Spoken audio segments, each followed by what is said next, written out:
তো বন্ধুরা এখন রয়েছি আমি এসপ্ল্যানেডের সামনে, মানে এসপ্ল্যানেড হাওড়া থেকে এসপ্ল্যানেড পর্যন্ত চলে আসলাম আজকে মেট্রোতে। তো দেখতে পাচ্ছ আমার পাশে রয়েছে মেট্রো, মানে এসপ্ল্যানেড পর্যন্ত মেট্রো রয়েছে। তো আমরা এখন এসপ্ল্যানেডের ঠিক নেমেছি, আর তোমার মেট্রো থেকে বাইরে বেরিয়েছি আর নিচের দিকে যাব, মানে ওপরের দিকে যাবো। এখন লিফট চলছে না, এটা পুরো বন্ধ রয়েছে। তো দেখা যাক চলে কিনা। তো ওপরের দিকে আমরা উঠবে যেহেতু, ঠিক আছে। তো চালু হয়েছে, তো চলো বাইরের দিকে যাওয়া যাক।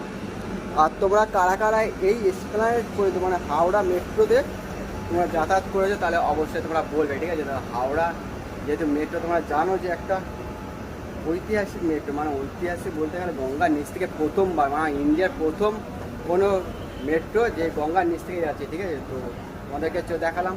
তো ভালো লাগলে ভিডিওটা অবশ্যই তোমরা লাইক করে দিও আর চ্যানেলটাকে ফলো করে দিতে পারো তোমরা।